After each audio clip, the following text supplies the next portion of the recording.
I'm Katie. I'm the general manager here at ADAC, and we are so excited to see all of your smiling faces for our kickoff day of Design ADAC Spring Market. So thank you all for being here. Before we get started, though, I have some housekeeping items. Just remember to pick up a copy of your event guide. They're located in the back tables.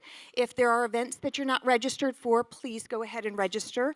Things will sell out this week, and if you need any help, one of our team members can help with that. Don't forget, there are 2 fun parties that are happening this week. Tonight we have the Hibachi grand opening of their expansion. That's on the 4th floor. And then tomorrow night we have our Southeast Designers and Architect of the Year meet and greet. And that'll be at the Ernest Gaspard showroom. So check out the details in our event guide. Have some fun with us on social media. This is one of our favorite weeks, and we'd love to see all of you here having fun. So take photos and videos and post them using the hashtag DesignADAC, and then tag us. Our handle is at ADAC Atlanta, so we'll share all the fun that you're having. And also, don't forget, in our event guide, we have all of our sponsors and our speakers' handles as well, so tag them and show them how much fun you're having. I want to thank the Jane Group for this fabulous stage decor. All of the product came from ADAC, of course, and if you want to know where any of the items came from, what showrooms, there is a list of those sources in the back as well. And so I want to thank our showroom sponsors today. That's going to be Woodard and Logan Gardens. Don't forget that we're going to go upstairs to the Logan Gardens showroom after this presentation, and that's in Suite 506, where Alexa will be doing a book signing, which, by the way, I heard there's a birthday here today. No, tomorrow. Tomorrow? Okay, close. So wish her a happy birthday. Our media partner is Veranda. You know, Design ADAC and Veranda are synonymous. They go hand in hand. We couldn't be doing this spring market without Veranda. They're a longtime partner in spring market Design ADAC. So huge thank you to Veranda. And with that, I'm going to go ahead and turn things over to Steele Marcoux, who's the editor-in-chief of Veranda. Hi, everybody. Got a big crowd this afternoon. Thank you so much for coming. I can assure you this is going to be a really great talk, thanks to Alexa. So without further ado, I will get started with an introduction. Alexa is, of course, an interior designer. I think she's probably one of the best and certainly most well-known of our time. So it's such an honor to have her here. I love you, man. But she's not only an interior designer, she's so much more. So much more. And that's what I wanted to spend a little bit of time talking to you all about. She is an incredible product designer, having designed furniture, textiles, window treatments, hardware. I go on and on and on. There's that tableware drawing collection that you have on your iPad. She is the mother of 3 and a wife. She gives generously of her time as a board member of both ASID and the ICAA. And perhaps most impressively of all to me is how you've kept 52 Weeks of Design, your interview project, going for many years now, which is really a thrill and such a delight. You give such great voice to other members of the design community, which is just, again, quite generous. But best of all, she is the author of 3 books, including her latest book, her newest book, Design, Style, and Influence. And guess what? That's what we're going to be talking about today: design, style, and influence. So welcome, Yay. Alexa. Welcome to Atlanta. Thank you so much. We will be taking questions at the end, so please do save your questions and don't be shy. So Alexa, as we get started, I wanted to ask you, whoops, we don't have to linger on our faces because we're right here. Mm-hmm. And I just always do this. Always posing. Hi, Steele. Hi. See, we'll just stay like that. Can you kind of start us off giving us a little bit of a brief overview of your apartment? And as I was reviewing my questions last night, I thought, wait a second, a brief overview. Can you tell us how it started, how it's going? Yes. And how you got there? I have lived in the same building since 1995. And It's impressive. But I have In New York. lived in New York. But I've lived in 5 different apartments in the building. So I started off as just out of college with a roommate, and then she got married out of that apartment, and I got living into sin in that apartment. And then my boyfriend at the time, who is now my husband, he and I moved into this apartment that you're seeing now, which is under 600 square feet. And yeah, it was, we're New Yorkers. We're New Yorkers. We like it small. We don't like it small at all, but that's what we deal with. You may not like it, but that's what you deal with. And as a an embedded design person forever, there's always hovering quotation marks around anything I'm living with. So for me, brown and white means Albert Hadley, it means my father, it means that zebra skin rug. There's always something that I've seen that I am either really thinking about or it's just subterranean. And this is the bedroom. It was such a small apartment, it kind of just had to be the same color because you sort of took the whole thing in at once. So from there to there. Yeah. And you'll see some of the things that you see go with me from place to place. Travel with you. The book explores all 5 apartments and yet so much more. So much more. You take us around the world. And when we were talking a few weeks ago in preparation for this, I said, I'm so excited because I love this book about your mini apartments. I love your apartment. And you said, it's not really a book about my apartment. Yeah, she was saying like, oh, it's really a book about your apartment. I was like, actually, it's really not at all a book about my apartment, which is a great way to start a conversation. So is it a book about your apartment or a book about design? It is a book about influence whose narrative conceit explores my apartment. So that's like the narrative device that I'm using to talk about all of these influences. Love that. Or it's a book about my apartment. It's like, it's whatever you say, Steele. Excellent. Or whatever the reader interprets. Because, so you can't really separate yourself from your influences, and that is the point. And for someone like you, you kind of can't separate yourself from your home as well. I sure can't, and seldom do. Whether you'd like to or not. Yeah. So what are we looking at now? So this is the first apartment that we bought. So this we moved into after 5 years of living together. And this was like Versailles for us. It was 2 bedrooms, 2 bathrooms.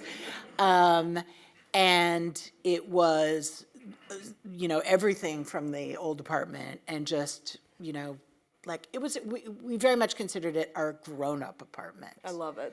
So it was thrilling. And again, lots of Hampton, Hicks, Hadley influences. I have these great windows and great ceilings in 3 of the rooms of my current apartment. The rest are normal height. And I was quoted in an article saying, as one does, you always, whatever you're putting a good spin on anything. And I was like, oh yes, the windows were so magnificent, we didn't want to cover them with window treatments. And I had a client who saw it, tore it out, and jokingly sent it to me saying, great, cancel my order. And he had like $500,000 worth of curtains. And I was like, I'm never gonna say that nonsense again. That's not really what I meant. Now there are window treatments on that window. Oh yes. Having spent some time exploring your apartment through the book and through some really fun Instagram lives during the pandemic, I wanted to kind of ask you a few thematic questions relating to your apartment. So the first is about classicism. You're a great lover of all things classic, and I just kind of wondered how you came to really admire this style and what it's like to live with your collection of classics. Well, first I came by it naturally. I really look at examples of classical design, architecture, and it really, even before I knew what it was that I was liking, I could look at those things and be like, wow, this really turns me on. I really like this. I like what they've done here in this Parthenon. This really works. It's really working for me. Like years later when I found out that the Parthenon was actually originally brightly colored, I was like, I can't. But it always really, it really spoke to me. And this was before my parents' apartment started looking very neoclassical. And then I just kind of ran with it, so much so that I married a Greek. I was like, you'll fit into this picture. Let's make it legal. Let's legalize it. Let's just really tie that up with a bow. It's perfect. You'll go along so well with all of these things. You fit right in. Yeah. Just sit there. Yeah. Just sit right there. Let's talk a little bit about color. We're gonna, as we explore, as we get outside the doors of your apartment, we're gonna see sort of a world of color. But, you know, I don't know if everyone knows this, but Alexa's also quite an artist, and I'm wondering. Not really. Well, It's not really a book about my apartment, and no, I'm not really. No, I'm kidding. Say something else. Let me contradict you. she paints and draws. I can paint and draw. I would not say I'm quite the artist. Okay. But I like that But you you do. enjoy it. I do. And how does that play into your sort of relationship with color, do you think? Or not at all? You know, I don't know. I don't know. Because obviously my life is rooms first. But I don't know. There's you no ever- interesting answer to that question. Somebody give me a fake answer. How has your relationship with color sort of changed throughout the years? Well, like most of us, childhood brings you crazy colors, most of them primary. When I was about, I'm gonna say 9, somewhere between 6 and 9, it was just all purple all the time. And it was purple Gloria Vanderbilt jeans, and then purple and white rugby shirt. Oh, yeah. And then like a weird purple felt hat. And I, in the book, joke that my father in the office of Mark Hampton would not, it was like purple is verboten, except for lavender. And as I thought about it, I'm like, was I the reason he hated purple? Because like that outfit was terrible. Just head to toe. He couldn't stand Terrible. it anymore. And I think perhaps I am the reason he didn't like it. But so after childhood, you get into your first dwelling. A lot of us, if we are not, you have to pay to do these things and to get, if you're not inheriting things from people, which I wasn't, you're scared and you don't want to do anything that's going to cost too much money if you make an error. The commitment. So everything was very brown and white, as you saw. But this watery blue aqua color has always been a favorite of mine. So I thought, okay, I'll do this in the bedroom. And there were mahogany doors. So it wasn't, this is a very feminine looking image, but there were some good hot dark wood moments for my husband's sake. And yeah. And what was he had another stipulation about this. Well, room, right? when we left, so we have 3 children. We had twins, and then we had our daughter. And so when we had twins, they went into the second bedroom, which was tiny. And then when we had our daughter, we were able to get the 1 bedroom next door and bust through. And I said, do you have anything you want to say to me about this next project? And he said, Speak now. and he said, do what you want, just no canopy bed. So, I mean, did I really want his opinion? No. And he loved this. And I feel like this is very David Hicks kind of canopy bed. So this is in that 1 bedroom apartment, this was a living room. So we turned it into a bedroom, and my favorite joke to tell about this room is this is back in the days when you could paint in oil paint, which is, of course, like a great paint job. So we've just painted it. It's like the day before I give birth to our daughter. And we're sleeping there on our first night. And by the way, like, who's so ambitious to have a white bedroom when you have 3 infants? 3 under 2. Ridiculous. And we were going to sleep, and we, kissed each other goodnight. And he's like, are you sure we're going to be okay with all of these fumes? And I was like, oh, yes. He's like, well, is the baby going to be okay? And I was like, absolutely. And I turned out the light, and I said, but we'll be dead by morning. I was like, night. But, yeah. Tomorrow she'll be here, or not. We won't, but she will. Yeah, I love it. So you mentioned David Hicks, which is a great segue into my next question.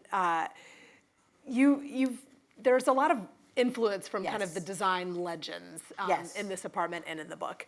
And I'm wondering if you can tell us a little bit about how you think about sort of looking to design greats as you are working on projects. Well, I think I am very like all of us in that the influences that come in. Oh, this is an interesting fact. So, as one does, I looked up, like, I know Barbra Streisand and I share a birthday, but I was looking up who else shared a birthday. And April 24th is the day the Trojan horse went in, was delivered. Intriguing. So, I know, what does that have to do with anything? Not much, but We don't know. the influences that come into your house or into your life under the cover of a Trojan horse, whether it's childhood gatherings or happy experiences or vacations that you really love, I think those are the things that really sink their claws into you because they become subliminal. And then as we continue to age, there are these big seismic moments. So for us in design, you know, David Hicks, I double dip because David Hicks has had a huge effect on everybody in this room, but he was also my father's first job. I love it. So he was at the London School of Economics and he had a free semester and he knocked on David Hicks's door and he's like, "Hello, Mr. Hicks, I'm Mark Hampton." Probably didn't sound like Kermit the Frog, but so I have both those. They're like family specific, but decorator specific too. So I think we all share a lot of, part of what this book I think does is it talks about major influences for designers, for sure, who are 53 and older. There might be some very precocious young ones, but if you are around my age, these influences hit all of us. Well, what's great about the book is that now you can spread that to the 52 and younger crowd as well. Yes, yes. Another great influence of yours is, oh, sorry. Oh, wait, just before we leave this slide, or no, you will bring it up after. Go. What's that? Well, I was going to talk about travel, which is a great, there's a Yeah. lot going on here, but you may want to explain what we're looking at here. When we I don't know how many years we were, oh God, if Kiki was born in 2008, and, okay, so 6 years before the next apartment addition, which was a 2-bedroom apartment. So we were like bedrooms for days, and then one room that had a fence around the interior and no furniture. Those were the dark days. Those were the dark days. And The toddler when days. we busted through, we did something really cute. We started working on the apartment without telling the kids that this was happening. And the Christmas after we had begun work, we put a key under the tree. And I had, of course, shown them Miracle on 34th Street. I love it. And we pretended like, what is this key for? And we went looking for anything that had a lock and we couldn't find it.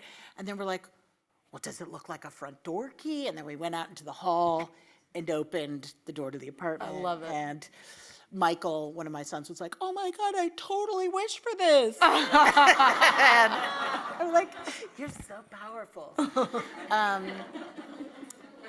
So when we moved into that apartment, it wasn't just like, before we had just been stringing along, but that apartment meant a reorg.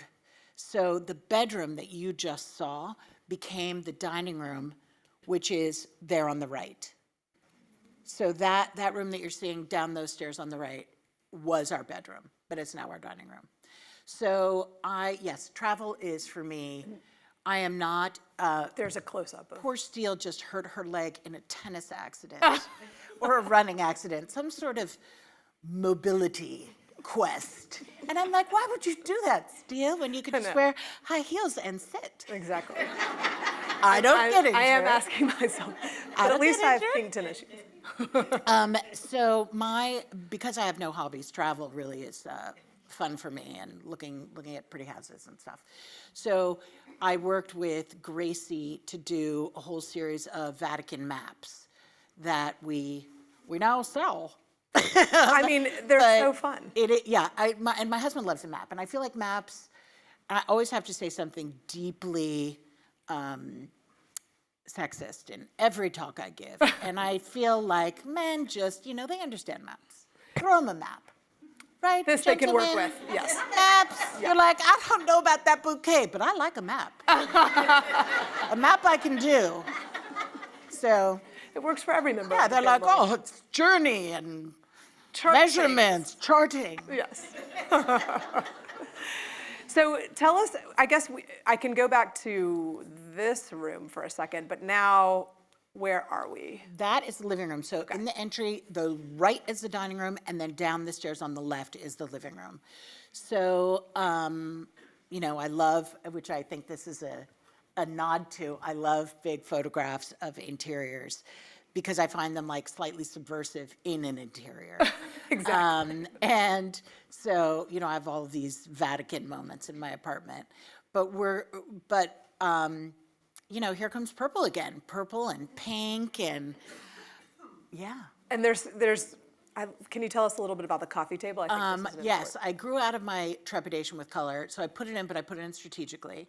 Then I have a coffee table that is very much a 2.0 version of one that was in the Givenchy sale, actually the recent Givenchy sale.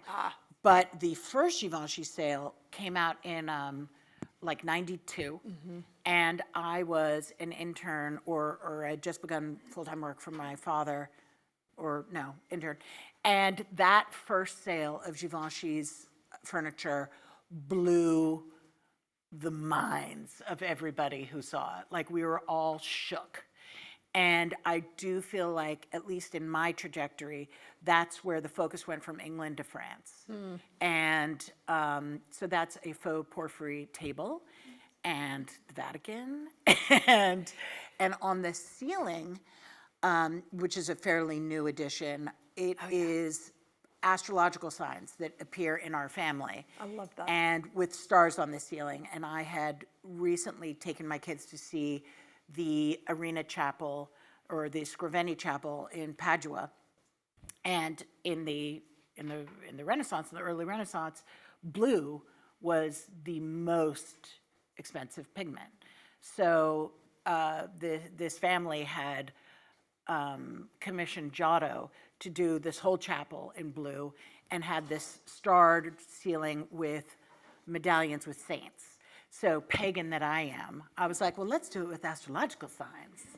And you'll see the blue version in the dining room. I know, I was gonna, there we go. There we go. So there you see it. And yeah, it's really fun. Who would have thought like a crazy cobalt blue and gold ceiling would be so entertaining? It's so entertaining. I love a cobalt and blue and gold ceiling. Before we get too far down the line, one of my favorite pieces of furniture that you designed is the bench right there. Can you tell us a little? That is sold at Theodore Alexander. And it is, so all of the people in my immediate family, we have symmetrical letters in our names. That's amazing. So I ignore my middle name, but I'm A-H. My sons are M-I-H Pi, and my other one is M-A-H Pi, and my daughter is A-H Pi. You know, we talked about me in a theme. I really like to run with it. And that little kind of fender bench is an H for Hampton. And my husband's name is Pavlos Papageorgiou. Yes, you know why I kept Hampton. And you can see that the legs are two Greek pies. I love it. So I had a friend over who saw that, and it's very comfortable, and it's so cute. And she was like, "Did you find this?" And I was like, "No, I didn't find this. No, I sure did not. I know. I just happened upon it one day. Like, I made that. No, I made honey. it. Yeah. I love it. Okay. Now we're in the family room. Now, remember that white living room that we looked at where I said this was our first grown-up apartment? Yes. So this is it now with this hooker red sofa and Pierre Frey chair and like really wild colors. If you go one more slide, you'll see more of it. Yeah, there we go. And yeah, why not? Yeah. Why not? The color has evolved. Yeah. And that is my daughter's room. She moved into that when she was 6. And I was like, I Jedi mind tricked her.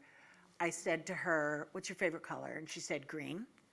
And so then afterwards, I'm like, when she walks into this neoclassical, extremely adult room, I'm like, "Darling, you decorated it." It's your colors. See what you did? How clever you are. All those greens you love. And she's, Did she fall for that? at the time, she's like, I did? I did. I'm amazing. But no, but she also loved it. She got her own room. The boys did not. Well, that's true, yeah. But she's trashed it, so she's had the last laugh. This is the boys' room. They originally had bunk beds. Then we turned them to these low, full beds because they are quite tall. And I had these murals painted by Dean Barger of the Campidoglio in Rome at the top of the Capitoline Hill. And yeah. I actually passed it by them first. I was like, Campidoglio? And they're like, Campidoglio.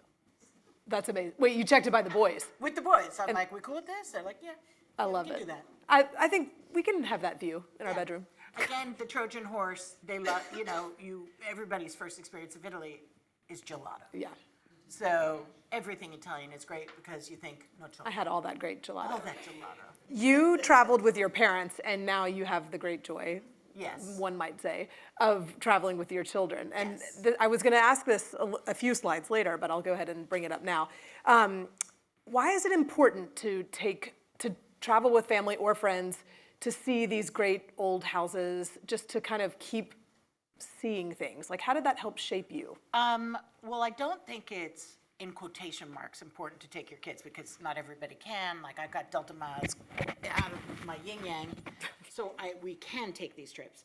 But I think it's important for us as decorators to travel either by plane or by Pinterest to look at all of these things because we devour them.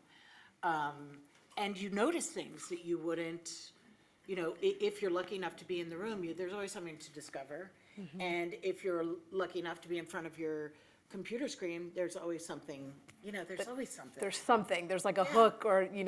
Yeah, it's like I could just ingest endless amounts of TV, Law and Order, and Does that influence your interiors. design?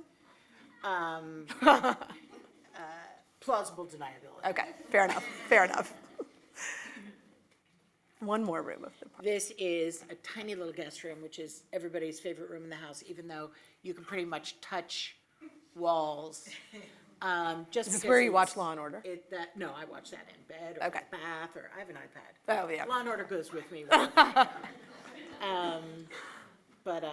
Yeah, cozy one. Oh, there's one more room. Okay, This so is the most important. this is the primary bedroom, and I mean, look at that craziness. It's crazy. And sometimes I look at it and I'm like, when did I do that? Why did, the rugs are insane, but I love them, and They're I'm so glad beautiful. I did it. But originally, I took that white bedroom that you saw before, and I tried to put it into this room. And it was just one of those things where in my attempt to save money, I wasted money, because then I had to redo it because it looked ordinary. Just because it's a much smaller room. You can see there, yeah. Dining room. And I was like, it just looks like another bedroom. So it became purple. Love it. Love it. Again, quite the evolution. So tell us a little bit about how you became a designer and Well, it was chanted into my head from the time I was born on. when you lived in this room. This is my parents' living room. It went through 3 iterations while I lived under that house. The first one was Groovy 70s, which was red and black and a tar painting and David Hicks fabrics. Then it went to cabbage rose, cotton. Full English. Full English breakfast in the living room. And then in the 90s, or 89, 88, it turned into this. And it looks exactly, I took these pictures for the book. That's And I amazing. was so happy to have digital images of my father's work, because so much of his work, maybe all of it, is pre-digital. This is 30 plus years on. It still looks, And look how good it looks. it looks so, that's amazing. And it makes me feel like we all of us in the pursuit of good design, there's logic and there's permanence and timelessness out there for us in harmony. I love that. And where are we now? We are in Southampton, which was a gardener's cottage that my father was hired to expand and fix up for a friend to rent. And we ended up renting it, and then after a certain number of years, my parents bought it. I love it. So that is where my family and I fled to over COVID. And my mother didn't even join us. Isn't that weird? It's her house. And she's like, no, I'm a Take city it. girl. How did this house kind of shape you as a designer? Well, We're this still is at the Hamptons. one of my favorite, there's another one of my favorite rooms. Like how lucky, it can't be coincidence that the two living rooms I grew up with are two of my favorite rooms. So again, it's the Trojan horse, it's happy family memories, it's you know, fun youth. I love that this is this really graphic, dark brown room in a beach town. I think it's super ballsy. The only thing I don't like is that green fireplace around. It makes me angry. I hate that. One day I'm gonna pull that out and I'm gonna put in black. How did it, did he inherit that? No, he put that put it in? I Okay. mean, he has to be right? But if he's not gonna like purple, I'm not gonna like that There you fireplace go. then. Yeah, there you go. And underneath those white slipcovers is Brunch Vegan Feast, La Portuguese in the brown way. I love it. And it's just great because it's that we were saying earlier, the newest definition I could give for luxury is to have seasonal decorating. Totally. A summer and a winter. I've got to change it out for summer. It's perfect. This is the dining room, which was done by my father, but I put in the table and chairs that both from Hickory Chair. The chairs are of my design, and I kept that same striped dyad, if you will, of color that exists in the living room and then in the pool house. So there's a gray and white or beige and white thing happening throughout the whole house. Amazing. And Alexa, you'll come up with new product, especially furniture, just by sort of sketching on your iPad. But how did that, have you always been passionate about making things, not just rooms? Well, happily, as my friend Perry of Woodard Furniture, one of my partners, will tell you, I am not making the furniture. True, yes. Heaven forfend, I make the furniture. But I love sketching, and I love the idea, say, of these chairs, of something subversive. So I love the fact that the wood is draped like fabric, that it's wood. Love that. I love little things like that, especially a dining chair, you're always looking at the back. Yeah. So it should bring the party. It's like mullet furniture. Okay, where are we now, and how has this amazing place influenced you? This is Bill Blass's apartment in New York, his last apartment. Bill Blass was a dear family friend, but also a family friend that I was very in awe of. And, where you think they're so cool that you try and act cool around them. Oh, but yeah. then when you leave, you're like, oh my God. And when he left his last apartment, I was heartbroken because it was the coolest apartment I'd ever seen. But then he moved into this apartment, and I was like, I see. I see what you did there. So gorgeous. So much bravado. And also when you think of Bill Blass's fashion, he's almost irritatingly referred to as sportswear often about his beautiful dresses. But there's something sporty, something robust, something muscular about what he does, and it's very appealing to me. That word muscular, I feel like I can see it really well in this space. Yeah, I mean, what a living It's a flex. It's a total flex. He had Mika Erdogan of Mac 2 aiding him in doing this apartment. And we were saying earlier, if anybody else put their pillows on their sofa like that, I would mock them and feel certain I was right. But since he did it, I'm like, well, maybe that is cool. Maybe. Because it does look pretty damn cool. I mean, I would never, you could not pay me to do that because I'd be embarrassed, but I love it in this context. I also, look, there's not a single skirted piece of furniture. It's all legs. There are no curtains. Circle, cancel my order. It's all of these, I would not be able to produce this room because it's all hard surfaces and it's a white fabric, a brown fabric, and a single ticking stripe, and that's pretty much it. But look at how amazing it is. So beautiful. So beautiful. So this room is always lurking in the back of my mind, and that's definitely where I got my helmet fetish came from, Bill. And remind us when he was living here, because again, this is another one of those rooms that you look at it and it feels just as fresh. So he died, he did my wedding dress and died a couple of years later or soon thereafter. So I got married in 2000, and he'd lived here, I think, for about maybe 10 years probably. Amazing. But yeah, so timeless, so incredible.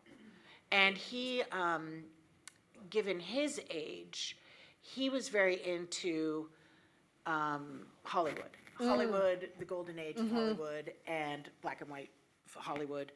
And I think that informs his decorating. Yeah, you can see the that glamour of a Myrna Loy picture or something. I teased him once. He told me he was in the war, and that's why he had all these war artifacts. And I was like, the Great War? And he was like, no. Thanks, though. Yeah. I love it. Actually, there's a great story about Bill Blass in the book. Can I tell it? Yes. So we are in the country, at his country house, and he is telling me a story, regaling me with this story of one dawn morning in Rome, seeing, who's the woman who Frank Sinatra, Ava Gardner. He saw Ava Gardner in flagrante. Oh my gosh. Making love to a man on the banks of the Tiber. And he thinks he's getting away with just telling this story. And I'm like, Bill, what were you doing? Why were you there? And he was like, swimming against the current. Always. That's a good line. Win. Oh, no, he's so. But I was like, does anybody else think it's strange that You just know, happened to you've pause? located yourself there at dawn? Indeed, yes. This is the Johnstone Museum in London. From one brilliant mind to another. This is, tell us a little bit about how this sort of lingers in your mind.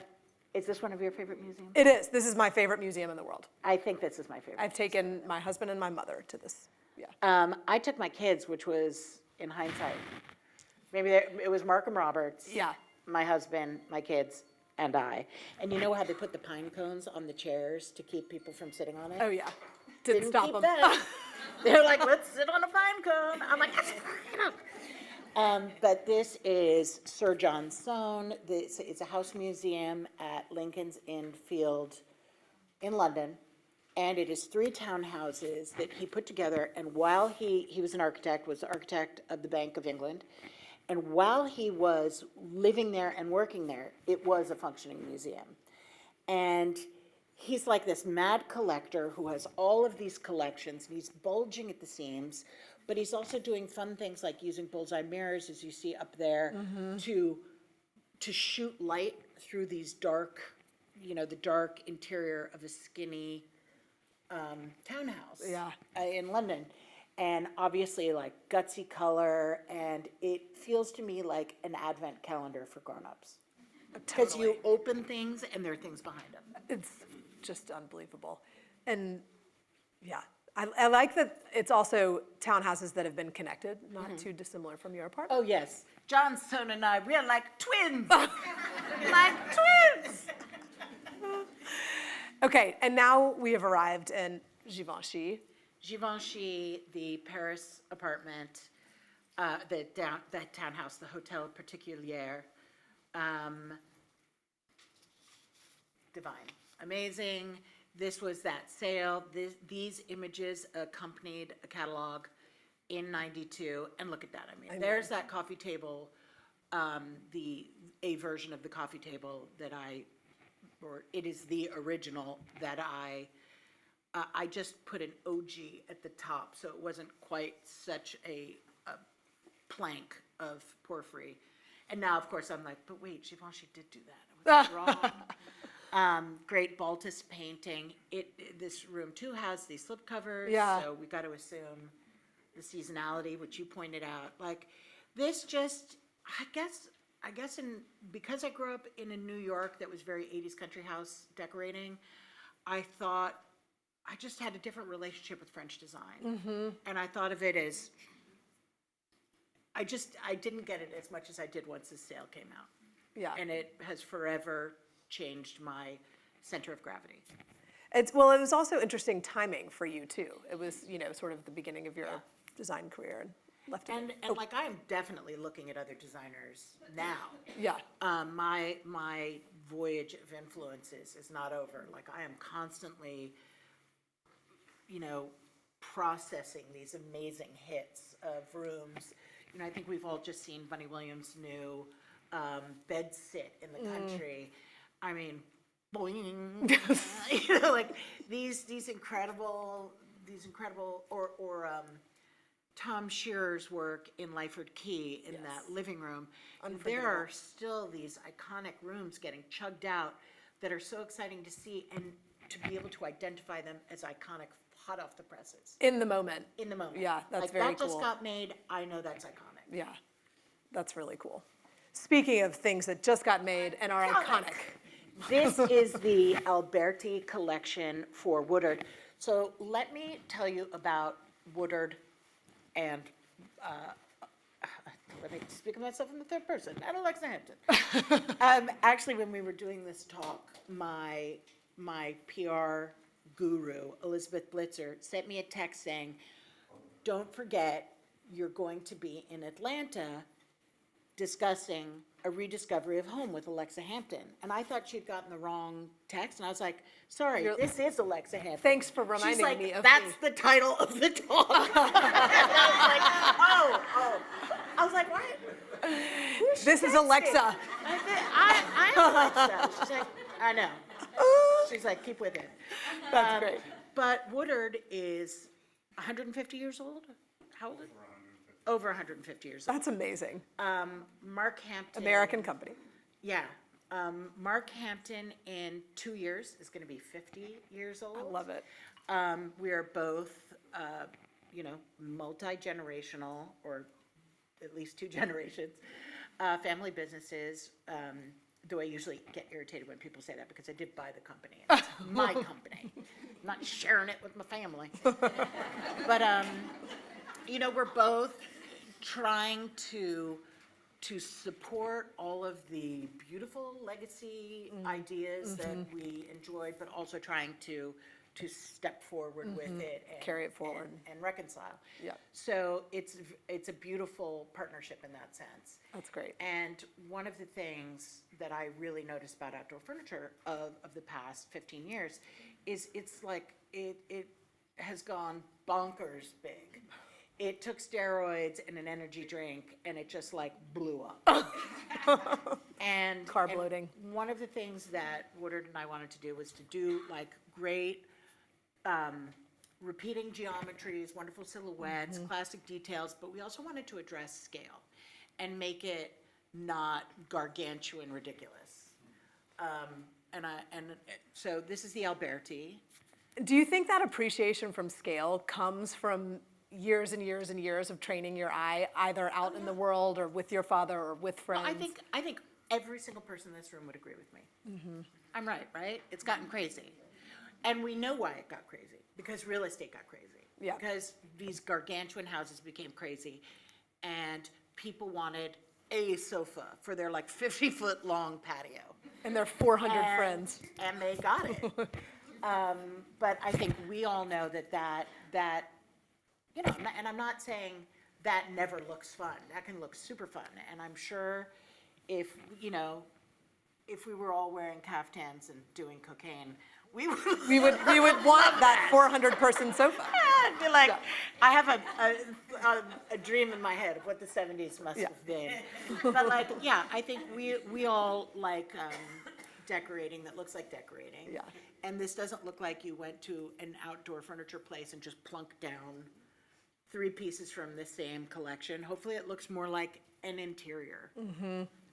This is the Tuoro. Again, good geometries Yeah. are certainly classic. And I didn't invent the Greek key, but boy, do I use it. Well, it's so fun to see it show up in outdoor furniture. And this is the San Lorenzo, which is a more modern silhouette. Love. This And is my that's- favorite yeah, picture. That's the San Lorenzo outside the pool in Southampton. And it's funny, you see just that little notch in the corner between the bed and the leg, just to give it like a little bit of a flourish. And you see it in those dining chairs too. Now, what you also might see in these dining chairs is that they look a little too thin, and we beefed up their proportions from Oh. when this photo was taken. Because I looked at it and I was like, you know, the legs on that table and the legs on the chair are just maybe a hair too spindly. So, you know, Super well we trained. care a lot. That's the San Lorenzo again in the driveway, because, you know, I like to chill in the driveway. I love it. Alexa, what's your process like when it comes to coming up with new prototypes for Woodard? Well, when I first spoke to Jean Liu, the amazing Jean Liu, who is an amazing designer who works out of Dallas. Yes. She has two lives, amazing designer and owner of Woodard, and probably other things. She has other lives too. Yeah, but she's this badass boss in each regard. And when she and I were put together to talk about this partnership, she was like, okay, well, next steps, let's speak to each other in a couple of weeks and maybe you'll have some ideas. And I was like, I have 27 pages of drawings. Because like, I'll just draw stuff and then wait for the stars to align. Like sometimes it's a little too passive. Like the designs of the plates that I've had, I have not done plates. What do you call that category? China. Tableware. Tableware. I've not done tableware, but I have for 25 years had drawings. You're ready. Or no, 13 years. Isn't that crazy? That's amazing. But like, what am I sitting around for? Anyway, I'm sitting around waiting for those stars to align. So that's the process. It's like you get it down when you're hot, and then when the opportunity is right. I don't just assemble partnerships and then do the fill in. assignment. Right, exactly. I have because I like to also go to people and say, like, actually, I have a great idea. Yeah, that's really smart. That probably works way better that way. It does. Like, I'm amazing. I can't show you why, but let's. You'll just work have to trust together. me. You got to believe that it's all in there. Oh, I love it. There's that modified Greek key at Yes. the bottom of that. Like, again, a lot of outdoor furniture is just by virtue of what it's doing is bulky. So there's a hope that we've debulked it. You can see that kind of there too, through the trees. And And then everyone's favorite. And I was telling you earlier, like, that's as pretty as I go. You know, love it. I like my classicism. I love chunk. Not bulk, but chunk. Ugh, that sounds terrible. But yeah, this delights me. It's great. I think that is everything. There we are again. There we are again. Questions? Don't be shy.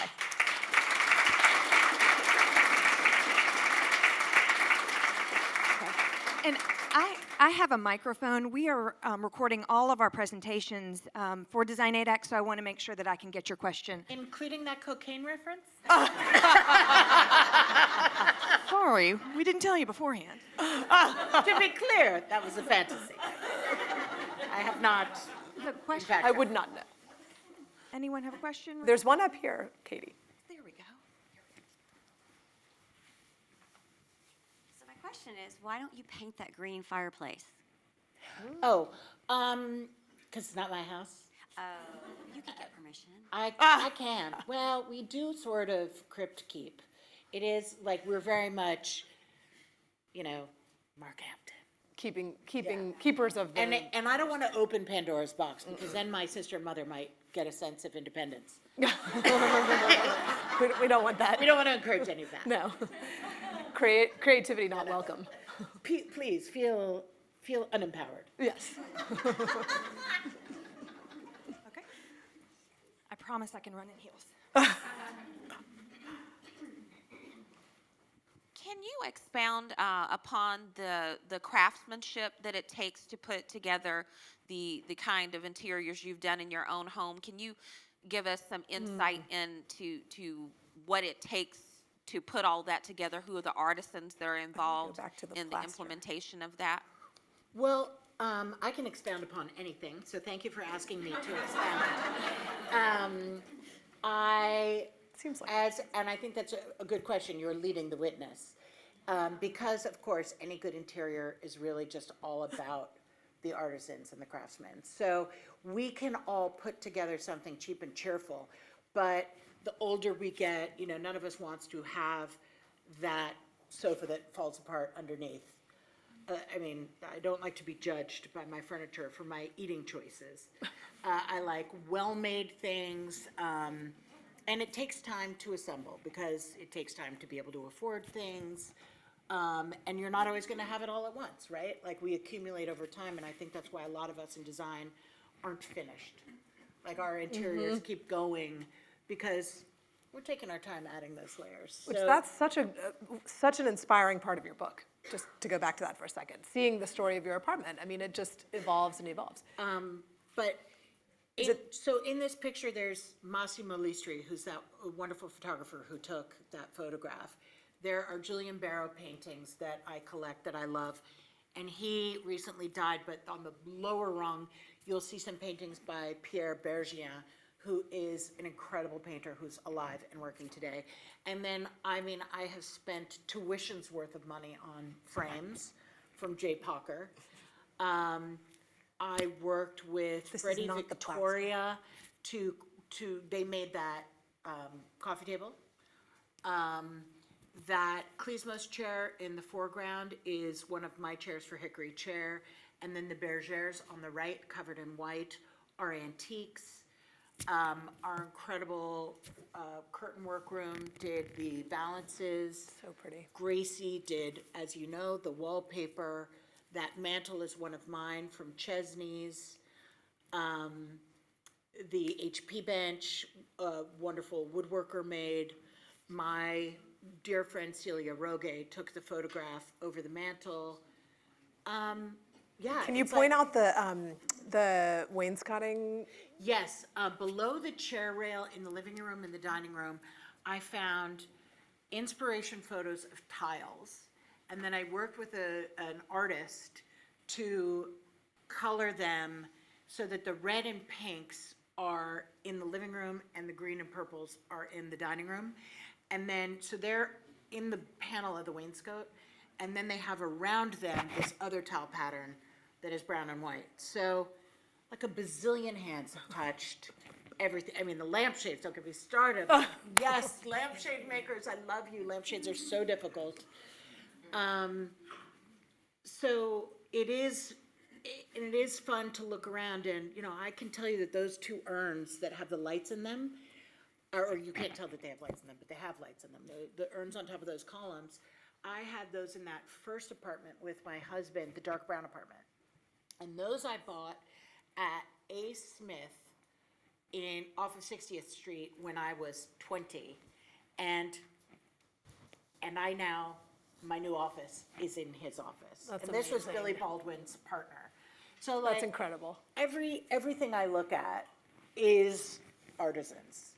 And I'm embarrassed that you had to ask that question because without the artisans, where indeed would we all be? Nowhere. We'd be in crazy, oversized outdoor furniture, Doing God only knows what. Other questions? Miss Alexa, thank you so much for being here. My question is, how do you start sprinkling the magic for collaborations? As a designer wanting to grow your business, that kind of collaboration? Well, so the question is how you heard it. So you had a microphone. Okay. So just getting myself together. So there are a million answers to that, starting with I have a very famous last name in the decorating world. And when my father died, people talk about privilege, and I am the perfect example of it. I had that privilege right out of the gate. and I ran as fast as I could and danced as fast as I could. So I have been shamelessly self-promoting and working for the last 20, when was 98? How many years ago was that? 26. So I've been running the company for 26 years, and I was never embarrassed to be so obviously hungry, and to be trying really hard. And I think if I were 10 years older than I am, I might have been embarrassed by that ambition, but the timing was right. So I've promoted myself, and that is a huge, important thing for our partners. They want somebody who's going to show them that they're going to be a great partner. And then, of course, you have to be a great partner. If they want to do things, you've got to be there with bells on and excited to do it. You've got to believe in what you're doing. And then, of course, you have to come up with a good thing that your partner needs. So when I did my first major collaboration with Hickory Chair, I had been trying to get the collaboration, and they were saying, no, you're too young, or no. God only knows why they were just like, no. And so I went to market, and this was in 2002, so I would have been 31.